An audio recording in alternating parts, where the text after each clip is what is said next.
Welcome back to the ReaderHouse Author Roundtable. I'm Alice Stockton Rossini. Coming up, how to turn a stack of emails into a book. A guy who wrote his book on a forklift.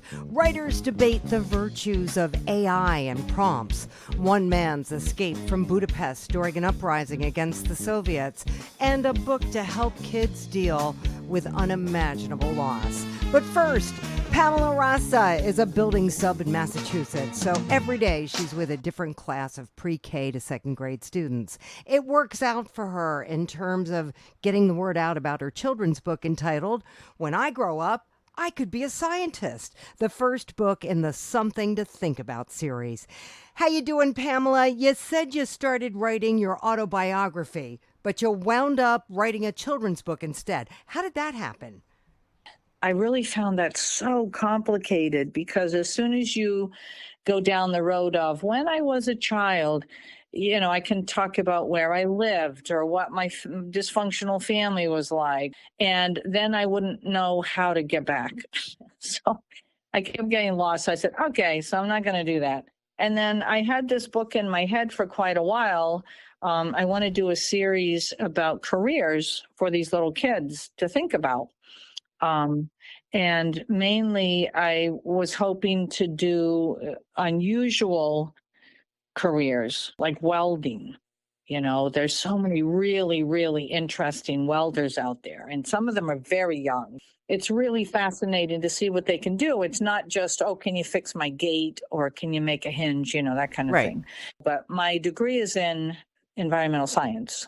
And so I started the book in my head about, when I grow up, I could be a scientist. So I sat down on a Saturday morning. I literally wrote the book, I don't know, hour and a half, maybe 2 hours, because I kind of henpeck.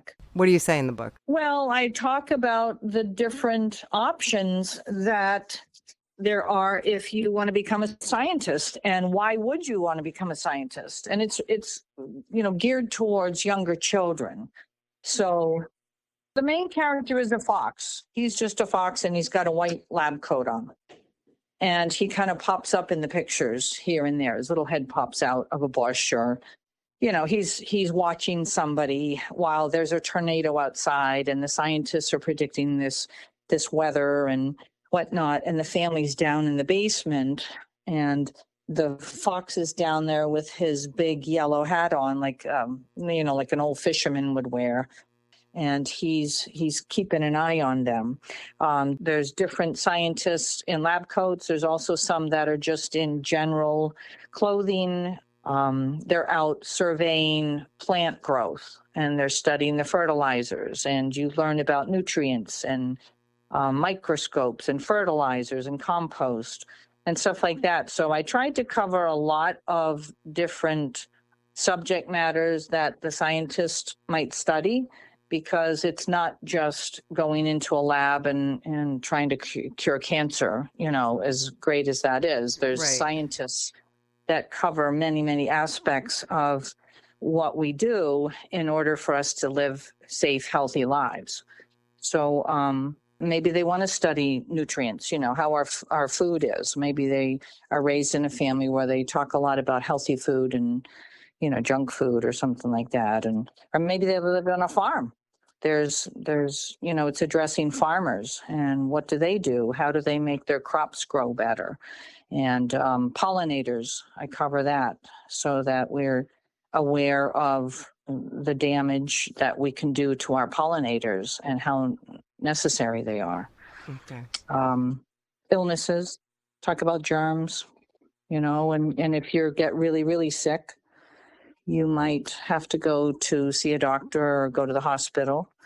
And then I talk also about prosthetics and how some people might need an artificial leg. And then there's a cute picture of a dog with a prosthetic wheels on the back, and he's kind of going along a racetrack with a girl running next to him, and she has prosthetic legs. That's great. Yeah, just tried to think of different things. And then weathermen, how they can predict the weather and, how necessary that is for us. In the olden days, we didn't have that. So how many books do you see altogether? Oh gosh, I've got a list of 27 that I have already made. So yeah, I haven't written them. I've written the second one. It's about policemen. One of the little boys that this lady's grandson got my book about scientists, and he said, I really love this book. I hope her next book's about a police officer. So I said, a lot of people relate to police officers, so I'll do that, and then maybe get into something that's a little more unusual. That's so. great. Do you have a timeline? Like, do you want to get one out a year, or that'd be 27 years? Yeah, well, yeah. So, I am so busy with my job. I can't even think about it. A friend of mine showed me how to work with AI, and I've already pulled the book in, although the text is there, and I've worked on a couple of the illustrations, but I'm still, I still need time to sit down and do it. So where do we go from here? Are you able to take this book into the school? You said you get to read to the kids sometimes. Oh, yes. Right now, I've exposed people to it anyway, and I have teachers and all of the cafe crew bought my book, and some of them bought 2 of them to give to people and take their birthday party or whatever, give it to a grandchild or something. So that was nice. But I've been into my local library and talked to them. They want to line it up so that I can come in and do a reading. I just need more exposure. That's what it is. It's the exposure that I'm lacking. So, once that happens, it'll be great. The book also has a glossary. I forgot to tell you that, but I tried to find words that were new that they may not be aware of, and so I made a little glossary at the back. That's great. So they can understand. But yeah, so I did just on my own page, but I really need to get in there and do that too. But my friends are all, supporting it and whatnot. So that's great. But yeah, I'd love to sell enough that people were like, hey, where's your next book? Yeah. So because I'd like to continue writing and publishing. It was very exciting. And I'm, older, and I think about the future, and I think, gosh, wouldn't it be wonderful to just be able to be home and get up and finish another book? Yeah. Since this was accepted in 2 days, I just sent it in on a whim. I wrote it and sent it in, and I couldn't believe it. 2 days later, Fulton Books contacted me and said, hey, we want to publish your book. And I was like, oh, come on, are you lying? Did you have a good experience? It was a wonderful experience, but I was just in shock because I know people that have written books and sent them in, and they couldn't get them published. So but then when I go to the bookstores and I look, I've kind of touched a niche, that there's not a lot of books on, hey, what do you want to do when you grow up? So I'm hoping it works. Any advice for people listening who want to be an author and can't get started? I would say do what you love. I love working with children, and I found that when I talked to them, their imaginations were limited on what they could possibly be. You could be a trash collector and it'd be great because we need that. You know what I mean? So if you love trucks, I've got a kid that's in 2nd grade. He's obsessed with trash trucks. If he hears a trash truck pull up, he goes, oh, Mrs. Rasa, can you take a picture of that for me? And I thought, geez, maybe that's what he wants to do when he grows up. It's not everybody's going to go to college. Not everybody's going to have some big fangled career. And, we need everybody. It takes everybody to run our communities and, keep us safe and healthy and make it work. So Right. whatever they're looking for, it works for me, So yeah, that's what I would say. If you really, really want to write, then write what you know. Don't try to write what you don't know. If you're going to write something and you're excited about it, but you don't have enough information, then I would gather the information, so if, get it under you so you feel confident about what you're writing about, and don't try to make it too long. My first book is about 18, 20 pages. And, it covers a lot. So, All right. you know, Fair enough. Pamela Rasa, author Yep. of When I Grow Up, I Could Be a Scientist. Thank you Yep. so much. All right. Well, thank you so much for calling. I really appreciate it.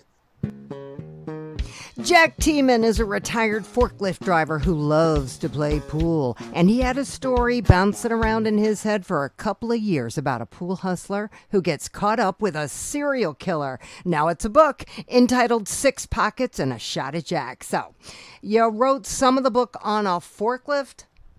Well, in my head, I would, you don't have to use your whole brain to drive a forklift. Just make sure you don't run over anybody, nobody important anyway. Good to know. Yeah. And then I'd kind of work on stuff in my head and think about it all day and go home and put it down. It took me about 5 years to write it. Did you ever write before this? I tried a couple times, but I didn't really have a good idea. This was the first time I really had what turned out to be a really good idea.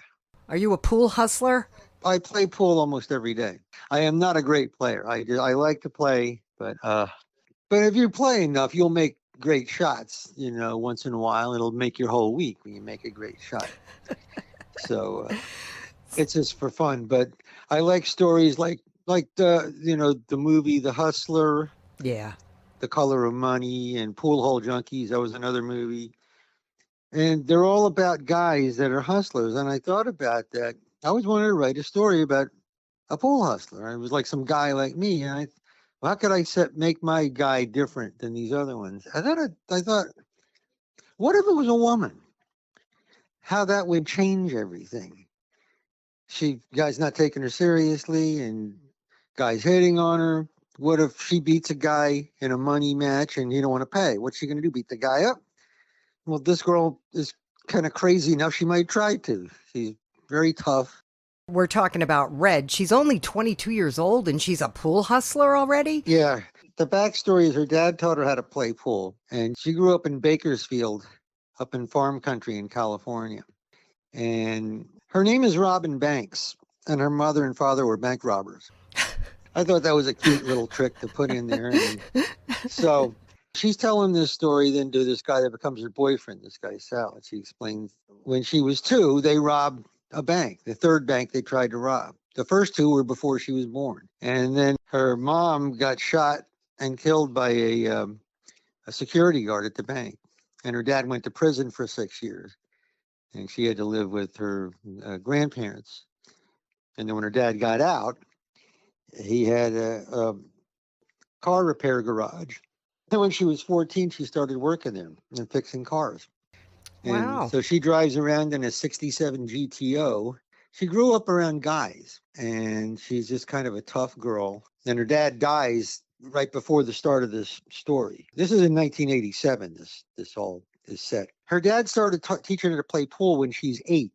And the backstory is like they would have like TV on the Bakersfield local TV stations. They have little stories about her because she would stand on a milk crate and shoot balls off the table one after another. And it was like a human interest story kind of thing. And so she became a little bit of a local story. And there was a guy that she remembered from when she was a kid that her dad called Frank. And she would overhear him talking to her dad saying, she has no future in this. What are you doing? When I go into a pool room, because the only women that I see they're carrying drink trays, So then when she moves to Southern California after her dad dies, she goes to all these places he told her about, and she finds out there's this guy called Frank the Barber, who's like the local legend, and it turns out he's the same guy that her dad knew. And she wants to play him. And he's watching her play one day. The first time she ever runs into him, she's playing in a tournament, and she's just mowing everybody down in sight. She's playing a guy, pardon the expression, but he was called Jimmy the Jap. He would move balls when you weren't looking. He would cheat. And Frank the Barber is watching this. at one point, she catches him moving the balls, and she pulls a switchblade knife out and sticks it in his face and says, Jimmy, you touch one more ball and I'll cut your hand off and stuff it up. So then the door opens and closes, and Frank the barber went out to his car to get his pool cue. That's how she gets him to play her. Meantime, she has a stalker, and he's waiting outside of the bar. And she left her cue in the car. She gets out, and suddenly everything goes black.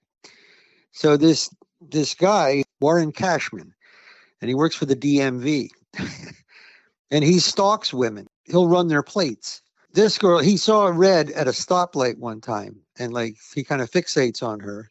And anyway, he kidnaps her, and he keeps her on a chain in his house, and for 4 months. You don't have to be Fellini to figure out what he's doing to her, Oh. And at the end of the 4 months, she wins his confidence. His whole thing is he wants a girlfriend. He's a very awkward guy, and then he talks her into putting a TV in her room, and into putting a record player and some records. And they end up drinking together and even doing coke together. She gets him to let his guard down. And then one day she kills him. There's a police investigation. They ask her, why didn't you go to the police? And she says, I didn't think you'd believe me. Police and men in general don't have a great track record of believing women who have been abused and end up having to kill their abuser. She now is, free. And she's elated about that, but she had this image of herself as a tough girl, and she feels like it's her. She let this guy do this to her, and even though he's gone now, she blames herself. And so there's a lot of how do I deal with this? And there's more secrets hidden in Warren's backyard. So. Oh God. So he was a serial killer. There's another book after this one. So does this book end in a cliffhanger? Well, she's pregnant at the end of the book. She goes back with her boyfriend. The baby is not her boyfriend's. It came from the kidnapper. Oh boy. Is it going to take you 5 years to finish the sequel? What do you think? Well, probably not, because I'm not working now. Okay. But and I have everybody that's read it has told me they liked it. I haven't gotten one, I've had people make suggestions and things or ask questions, but everybody has really said they really like this story. Why don't you do a book signing in the bar? Oh, they brought them in and I signed them for them. Yeah, that's what I've done. Yeah, I always tell them, yeah, bring it in when you get it. They order it on, it's available on Amazon and BarnesandNoble.com, and the ebook is now available too. Yeah, I just tell them it's harder to sign the ebook. I have to come to your house and write on your computer screen. So. Got to get the hard copy. Yeah. There's a library here, Marion County Public Library. Now, like I said, I've signed a bunch. Yeah, I just tell people, when you get it, like they order it and they get it, bring it in and I'll sign it for you. And so I've signed a whole bunch of them. All right, Jack Tieman, author of 6 Pockets and a Shot of Jack. Thank you, sir. Thank you, Alice. Erno Nagy migrated to Toledo, Ohio from Budapest in the mid-50s following an uprising against the communist Soviet military occupation of Hungary. He became a tool and die maker, a highly skilled craftsman working on tools, metal forms, and molds used in mass manufacturing of automobiles. His story from homeland to new horizons is the stuff movies are made of. Erno, what a journey you've had. But actually, when I answered that where I am coming from, it was Switzerland, because after the Hungarian Revolution, I come to Austria. From Austria, I had a chance to go to Switzerland.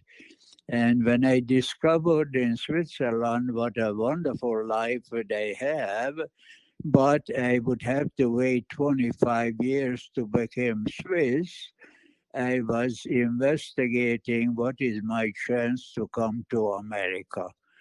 I put in my application for emigrate to America, Oh, I went through in flying color. I was qualified for as a young man, healthy, have a trade. Everything is okay, except I didn't have a sponsor. And then is a miracle happen because in a revolution, my brother disappeared. We have no idea where he's alive or not. And then in Switzerland, I heard about that the Red Cross is doing surveys to locate people who disappeared. So I went to the Red Cross with that request that please locate my brother. I give them the data of what I had in my head. About 4 months later, I got a letter.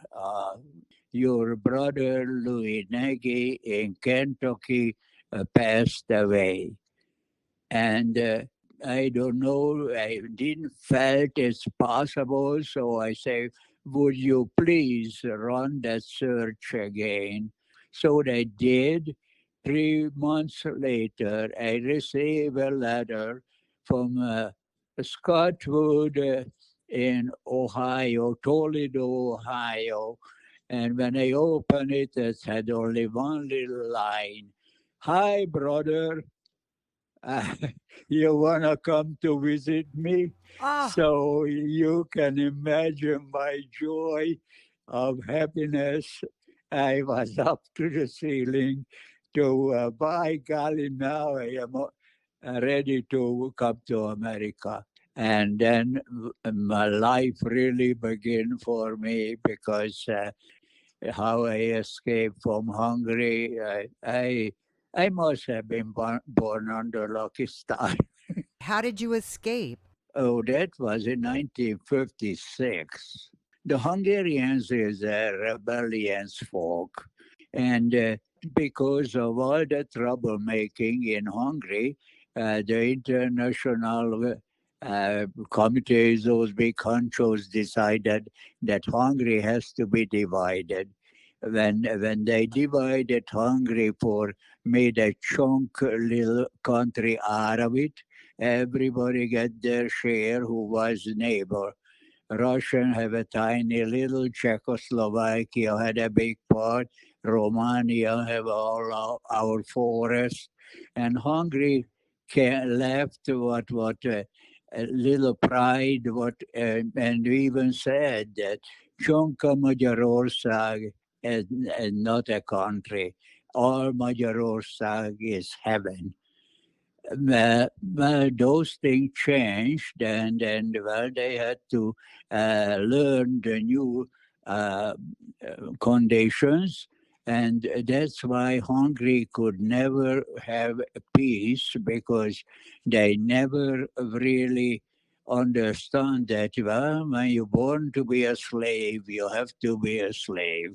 I was in a Hungarian Air Force, and we were on well stupid actually because logically a tiny little country with all that little thing what we had to try to even fight against Russia, that is totally ridiculous. But we didn't look at it that way. And we flew up and then drop a few little bomb on an incoming train. There were pencils on those. A little bomb didn't even bounced off a darn thing. And well, anyway, when the free Budapest radio came back online, then declared that all in a service have to be back in a post or otherwise will be shot Oh my gosh. because that's the people's enemy. And I told my very good friend that Istvan, let's get the hell out of here because we don't have a chance. And he said, "Well, I am married. I have a little girl. I can't leave them." I say goodbye, Istvan.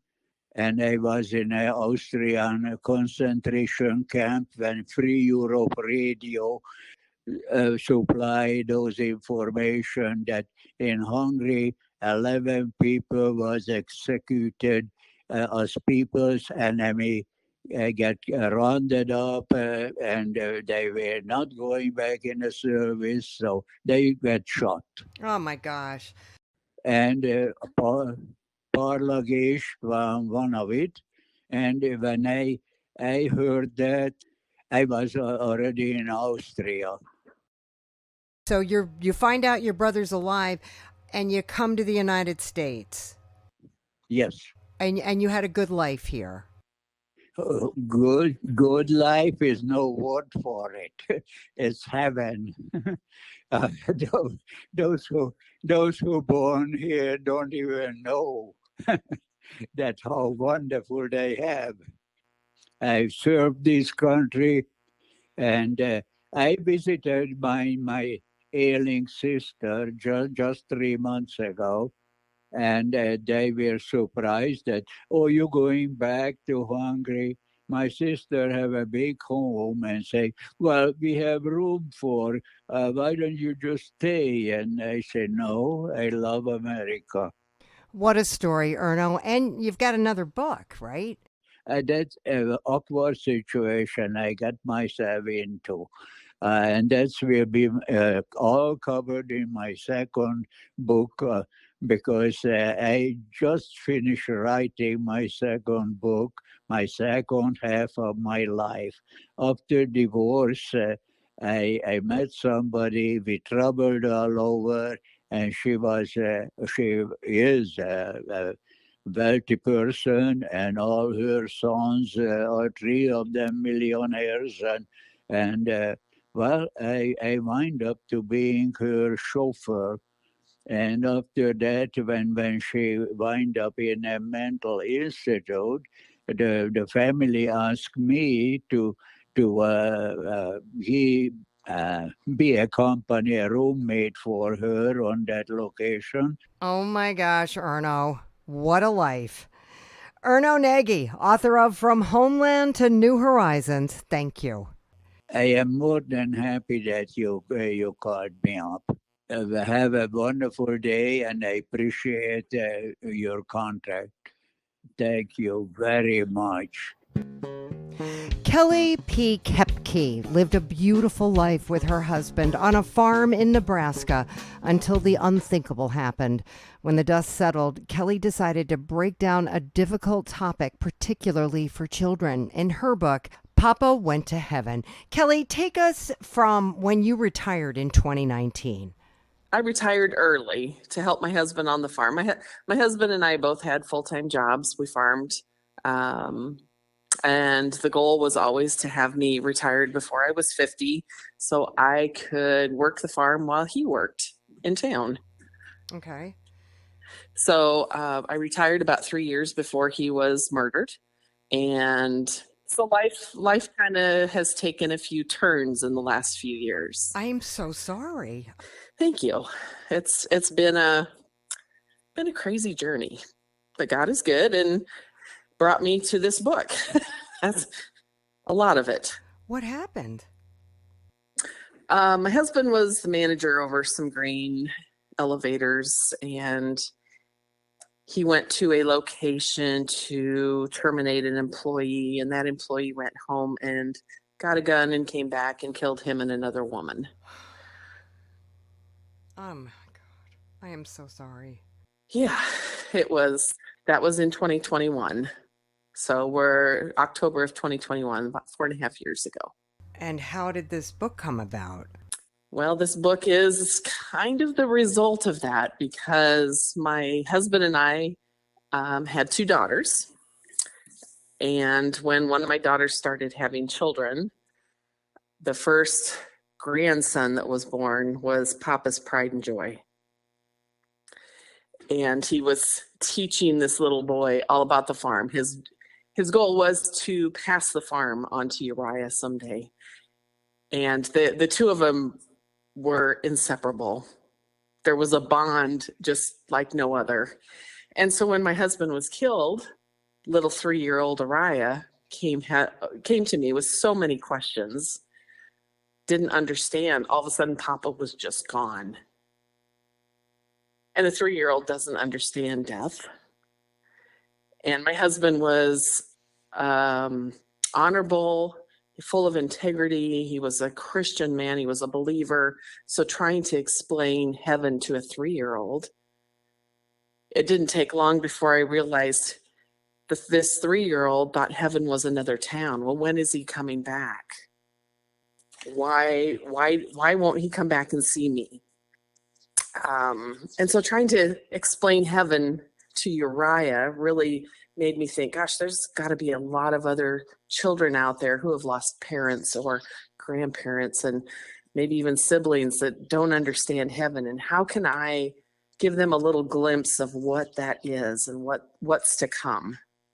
And so this book is really a story with just a few of the questions Uriah came to me with. And we've just put it into a book form. So hopefully it gives other little children just a little glimpse of what heaven is. So how do you lay it out? One part of the story, Uriah came to me with a picture one day. He had drawn of him and Papa, and he handed it to me. And he said, when you go to heaven and see Papa, will you give him this picture? And it broke me. My heart just crumbled. And I thought, oh my gosh, he doesn't understand. I can't. When does he think I'm going to heaven?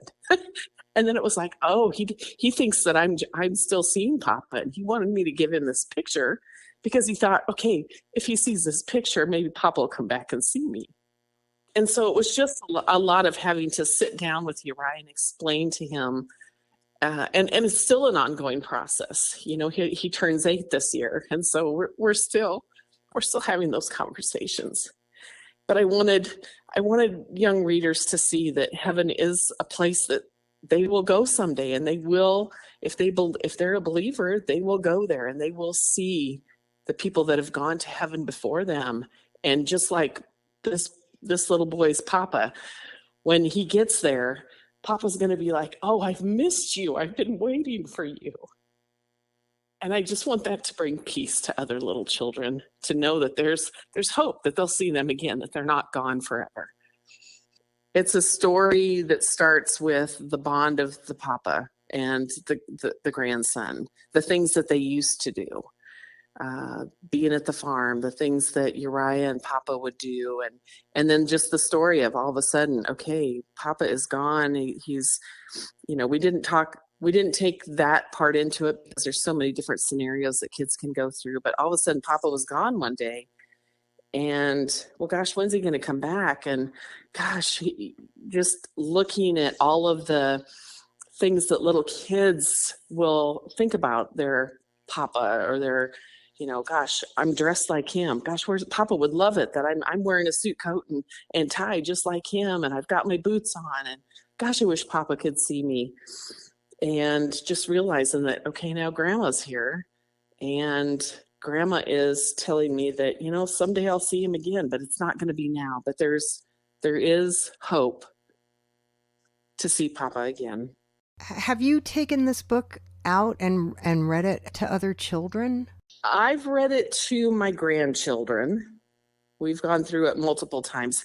To other children, because God moved me to a new area, I'm still getting to know the people in this area. So I haven't had that opportunity yet, but I have talked to other parents who have bought it and read it to their children. And it has really prompted some good conversation, is what I've heard. What's your hope for this book? I'm hoping, because there are so many young children that are going through this. And as a 3 or 4 or 5-year-old, gosh, some people as adults don't understand the hope of heaven. And I hope that through this book, that the love of Jesus will shine through, and people will come to know Jesus and come to know that there is hope as a believer, and that our faith will hold us firm when any bad thing comes into our life, like it has in our family, a murder, something that is unexplainable. And I hope that Jesus just shines through that's the point of this book. It's about Jesus. It's about his love and knowing that we have an eternity with him. And I want children to know that this life is not all there is. I don't want them to think that once you die and you go to a funeral and you bury a body in the ground, that's all there is, that there is more. So this is just a very glimpse of heaven for young readers. A very first, this could be their first shot of learning about Jesus. And I hope it encourages them to learn more. You going to keep writing, Kelli? I am. I'm working on another book currently. I don't know when it'll be done, but I'm taking heaven into the next step. Okay. We're going to talk more. We're going to take it to a little bit older reader. Okay, now you've had your first glimpse of it. Now let's talk a little bit more about it. This is a beautiful thing, Kelli. Thank you. It's been a labor of love for sure. You are Kelli P. Koepke, author of Papa Went to Heaven. Thank you so much for talking to me today. I appreciate it. Thank you. Samantha Maise has delivered her second book in the Dangerous Finds mystery series. It is entitled When I Find You. Now, this is a standalone, right, Samantha? Not connected to the first book, but your approach was a little different.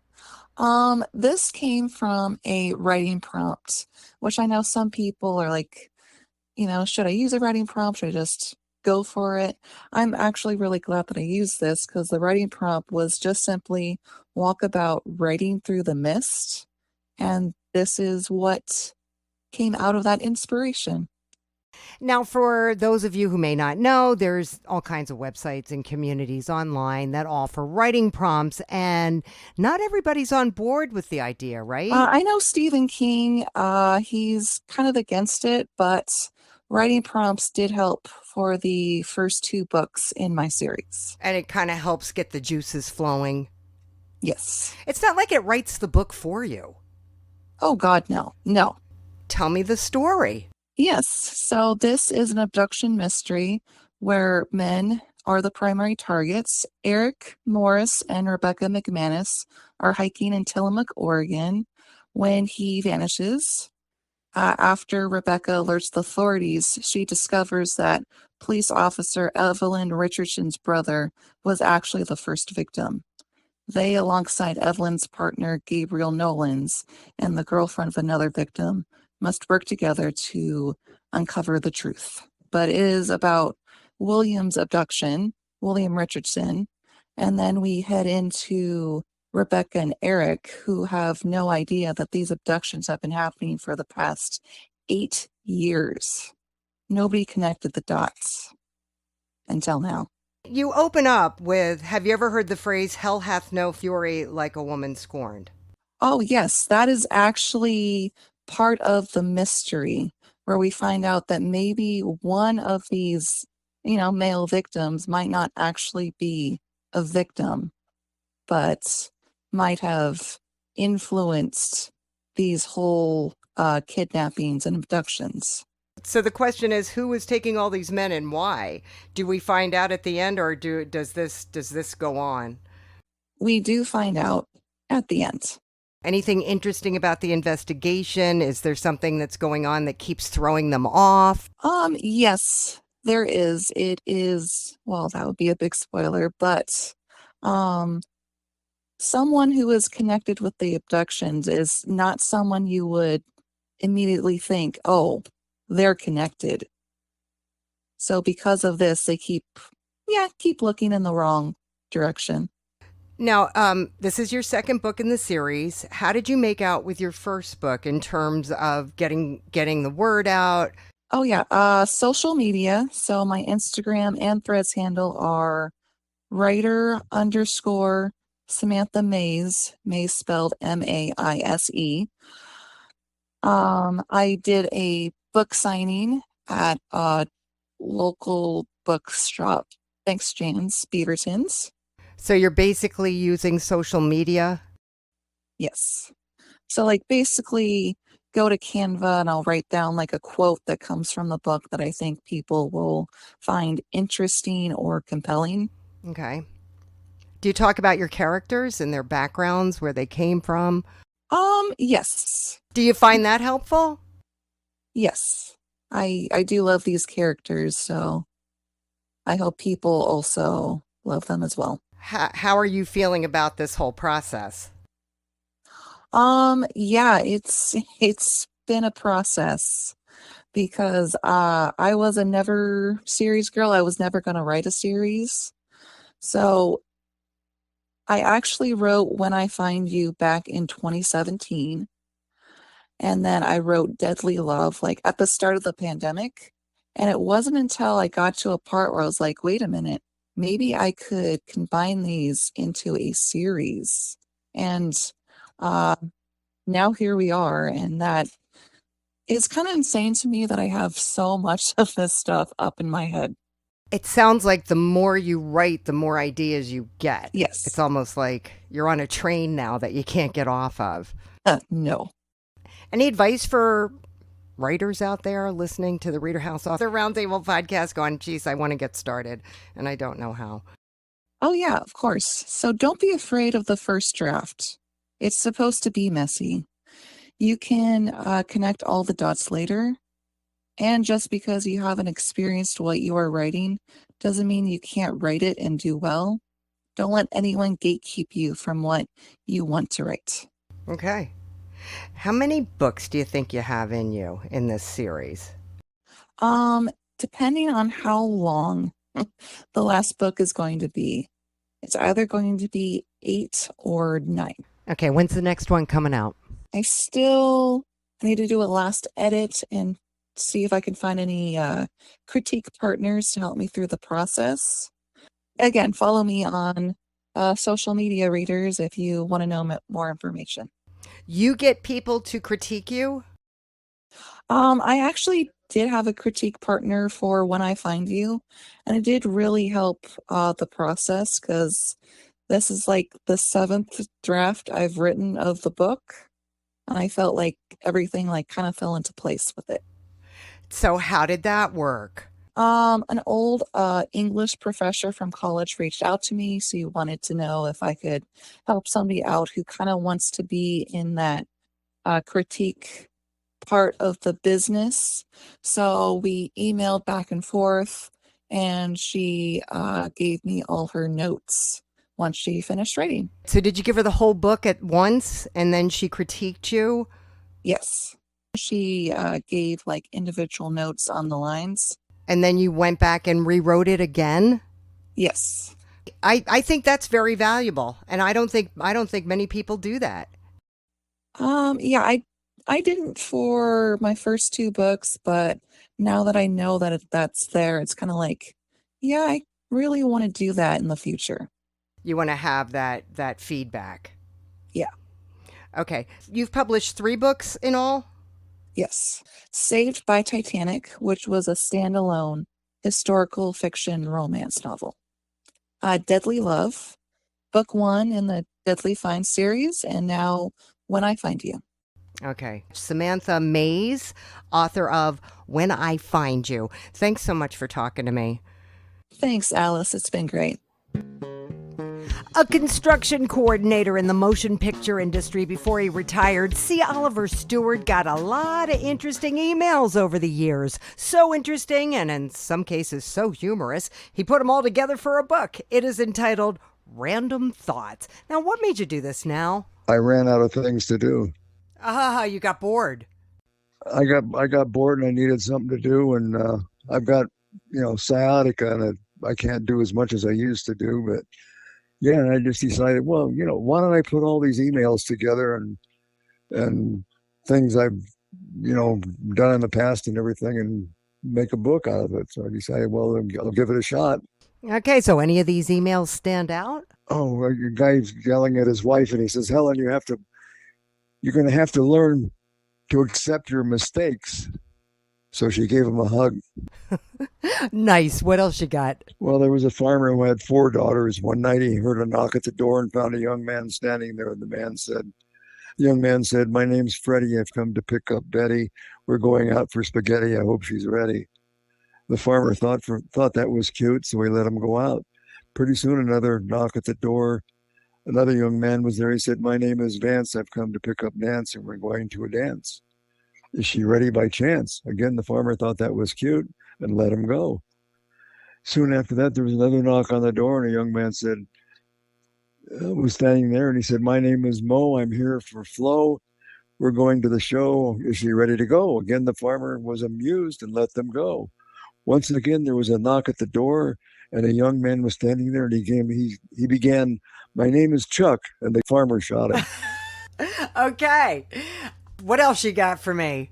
Okay, anyway, Chad wasn't too happy with his doctor's recommendation to cure his constant fatigue. "You want me to give up sex completely, the doc?" he cried. "I'm a young guy." He said, "No," he says, "You want me to give up sex completely, doc?" And he cried, "I'm a young guy. I'm in the prime of my life. How do you expect me to give up sex and go cold turkey?" "Well," replied the doctor, "you could get married and taper off gradually." That's mean. Okay. Why did people share emails like this with you? I don't know.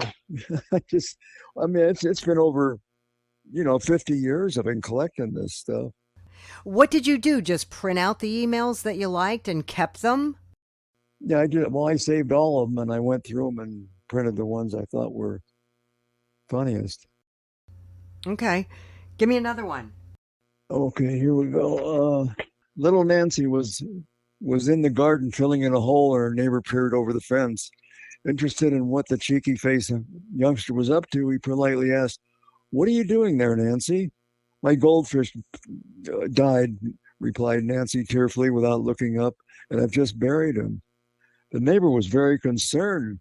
"That's an awfully big hole for a goldfish, isn't it?" Nancy patted down the last heap of dirt and replied, "Yes, it is. That's because he's inside your sorry cat." Is that a true story? No, I don't know if it's a true story or not, but it could be. Now, are you, like, when you go to parties, are you sharing things like this? I'm not into that. I know maybe 3 or 4 people. I'm kind of a recluse. I don't associate with people. I just don't do that. I've signed up for 6 book fairs. Okay. Did you enjoy writing this book? Yeah, I had a lot of fun doing it. Yeah. You gonna keep writing? No, this is my one and only. But, if it sells, it sells. If it doesn't, it doesn't.